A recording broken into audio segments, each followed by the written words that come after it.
Welcome everybody. Question number 1. What is competence?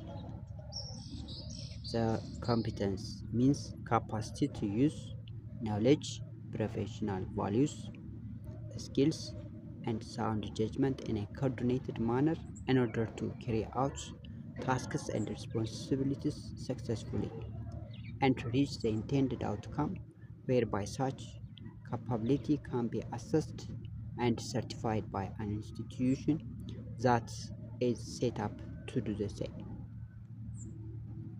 And question number 2, what is technical competency?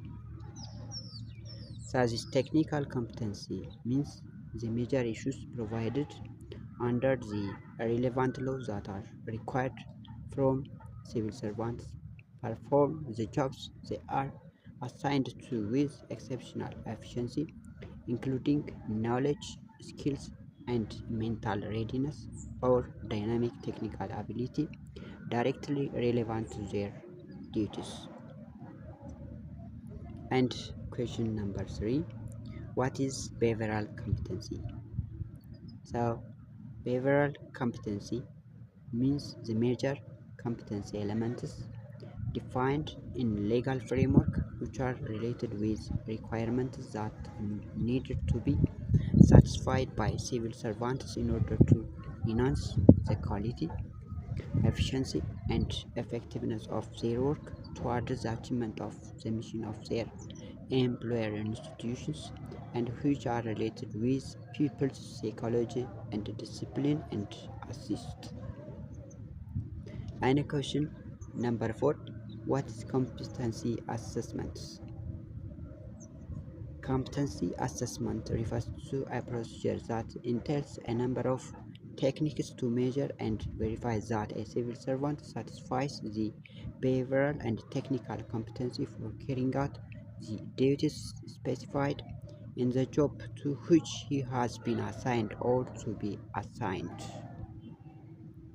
Question number 5, what is competency certification system?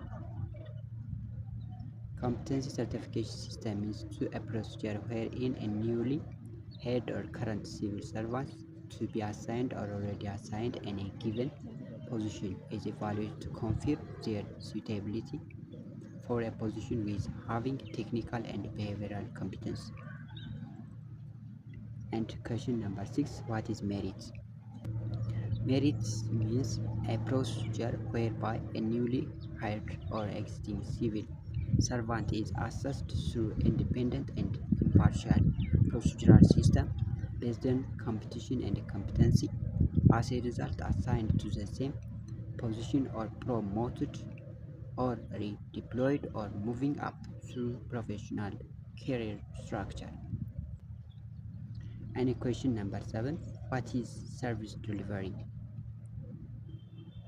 Service delivery refers to encompasses tasks or activities performed according to duty and mandate of the government office that meet the service demand of customer. And what is customer? So this customer refers to anyone who, with exception of government office internal customers, submits a service request to use any government service and actually uses the service. Question number 9, what is customer complaints? So customer complaints refers to a complaint made by customer or client regarding how the service request was handled or denied, the caliber of the service rendered, the unethical behavior of office employees or officials, or the method and approach that the customer deems unsuitable, and whereby the user requesting the necessary measures to rectify such issues. Question number 10, what is employee complaint? The employee complaint refers to a grievance brought forth by a government employee that requires formal investigation after communication with immediate supervisor or appropriate official failed to resolve the issue. Question number 11, What are the 5 Ethiopian civil servants' values? Here is adopt operational procedures that adheres to the 5 Ethiopian civil servant values. These are 1. Solution maker and exemplary. 2.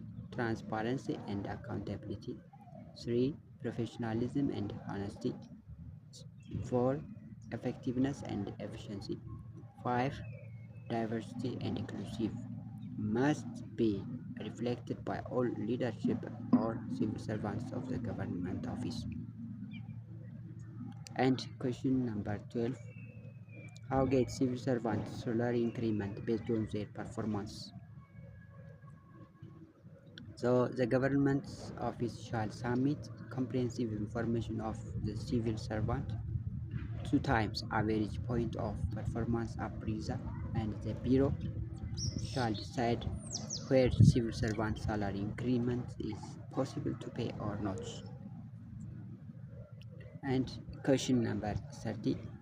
How many time period of prohibition of civil servant on the position of his appointment, and if the performance result below average for how many additional period time extended? There is the period of prohibition of a civil servant on the position of his appointment shall be for 6 months, provided however that if the performance result is below average, it may be extended for additional period of 3 months. Question number 14. What are the lists of government services and service delivery standards shall be contained? Here is the list of government services and service delivery standards shall contain the following: 1. Time, quality, quantity, and cost. 2. Place of service. 3. How services are provided. And 4. Prerequisites from the customer should be defined in the Citizens Charter. Question number 50. How much regular working hours of civil servant shall be per week? So here is per week. So here is your answer. The regular working hours of civil servant shall not be less than 39 hours and greater than 48 hours per week. This is 39. This is in case of Ethiopia. So this 39 means that which is equal to 8 hours per day times 4 days. This is 32 hours, and Friday is 7 hours. 7 hours times 1 is equal to 7.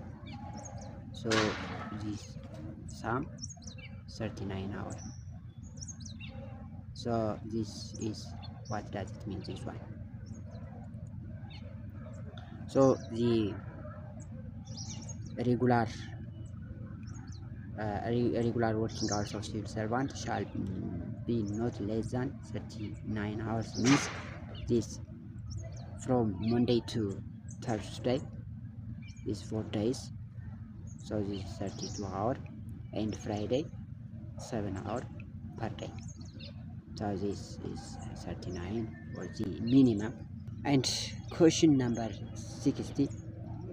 When newly appointed civil servant shall have annual leave? Here is the answer. The newly appointed civil servant shall not be entitled to annual leave before serving for 11 months. So should be served for 11 months.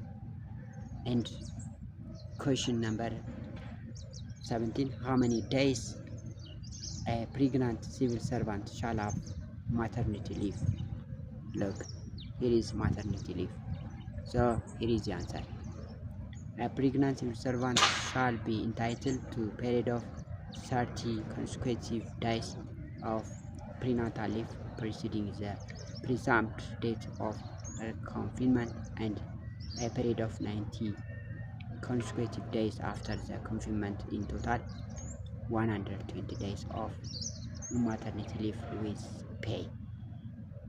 So this total of these 4 months. This means 4 months total, before and after. Okay, question number 18.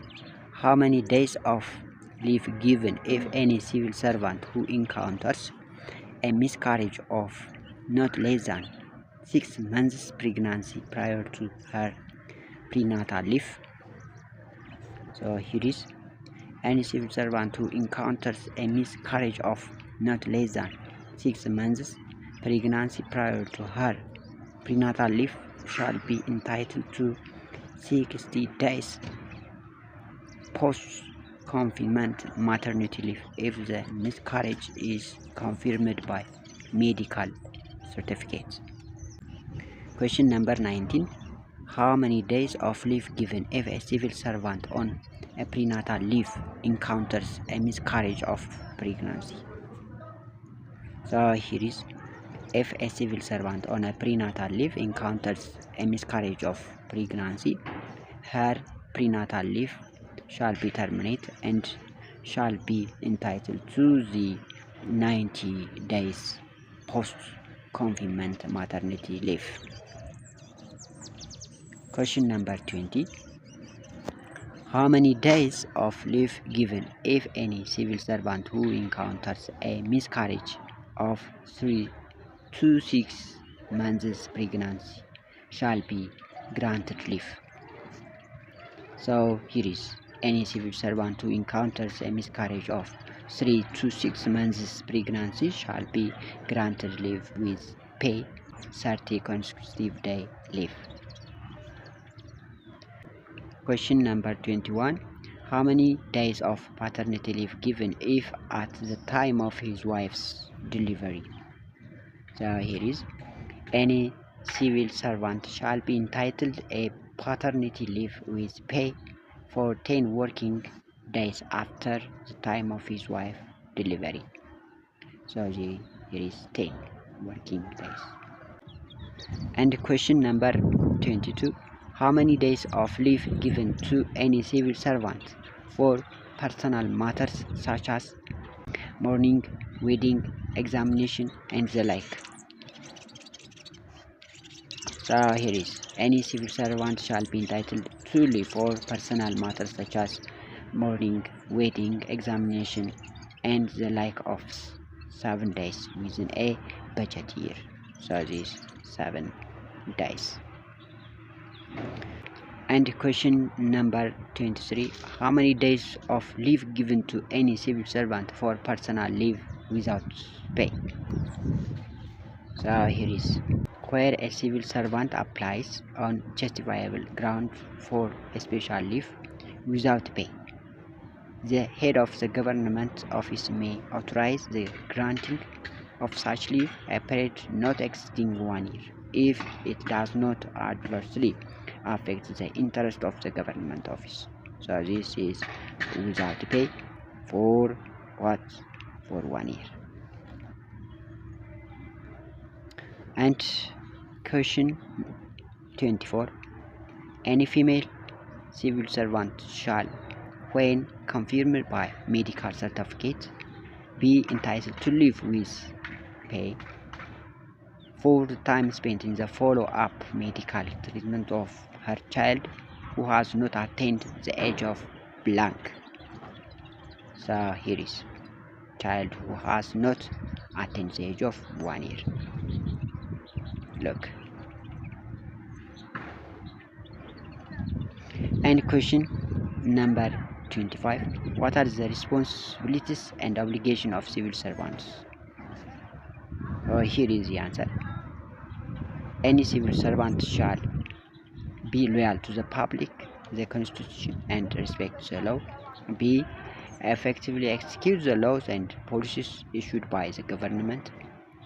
And next, C.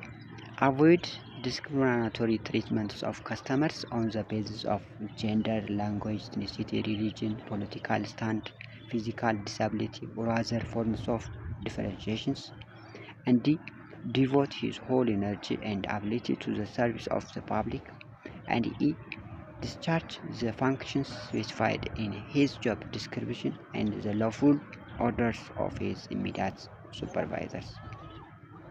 And the next is F. Be reserved that reflecting violence practices or activities at the place of work.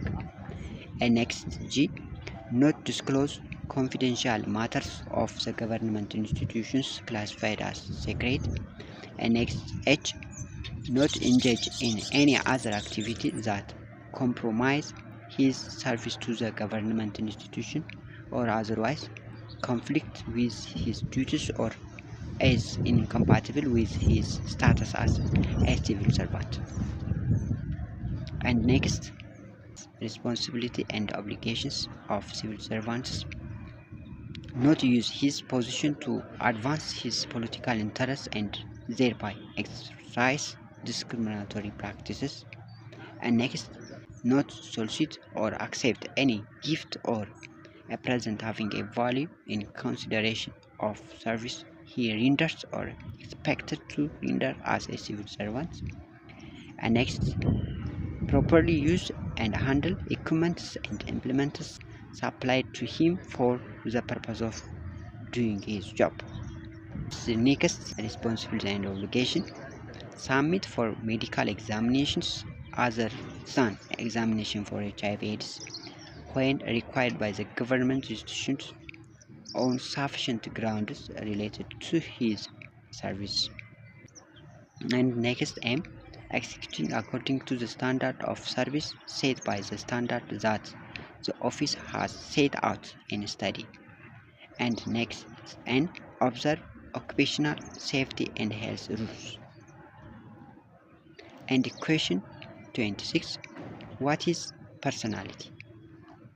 So this personality means any civil servant natural behavior that expressed at the workplace and in relation with other professional colleagues and customers. Question number 27. What are the types and classification of disciplinary penalties of civil servants? Here is these penalties classified as simple, disciplinary and rigorous penalties. And simple disciplinary penalties are oral warning, written warning, and fine up to 50 days salary. And the next, also these rigorous penalties, these are fine up to 3 months salary, and second, downgrading for the period of up to 2 years, and finally dismissal. These are rigorous penalties. And question number 28. For how much time after disciplinary measure has been taken on a civil servant such as measures shall be referred to and remain as a record? So for how many time remain as a record? So here is the answer. For simple, 2 years penalty if it is simple penalty, and for 5 years for penalty for rigorous. So 2 and 5 years. And next question number 29. The service of civil servant may be terminated due to incompetency where his competency evaluation test result is below satisfactory for blank evaluation periods.